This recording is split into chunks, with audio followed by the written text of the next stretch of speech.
For example, when we purchase a DVD player, we get an instruction manual which tells us how the DVD player should be operated. If you want to play the DVD, put the disc and press the play button. If you want to skip, press the skip button. If you want to stop, press the stop button. Don't drop it from a height, it will get damaged. Don't immerse it in water, it will get spoiled. All these details are given in the instruction manual. Whenever you buy an equipment, it has an instruction manual. And more complicated the machine, the more requirement of the instruction manual. If you allow me to call the human being the machine, I would say it is the most complicated machine on the face of this earth. Don't you think it requires an instruction manual? The instruction manual for the human beings, it is the glorious Quran. The glorious Quran is the last and final instruction manual for the human being.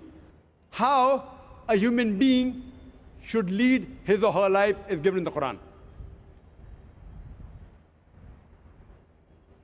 Imagine if you buy an equipment and if it is in the language you don't understand. And we know today Japan is very advanced. Most of the electronic equipment,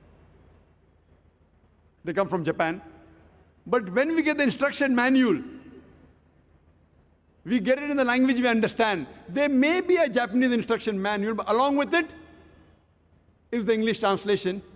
If you buy in India, you also get the Hindi translation.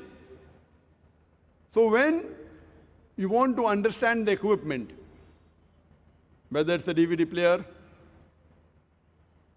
whether it's a washing machine, you read the instruction manual in the language you understand. Don't you want to read the instruction manual of the human being? What has our Creator, Allah subhanahu wa ta'ala, what has He mentioned in the last and final instruction manual of the human being, the glorious Quran? We don't have to get it translated. It's already available.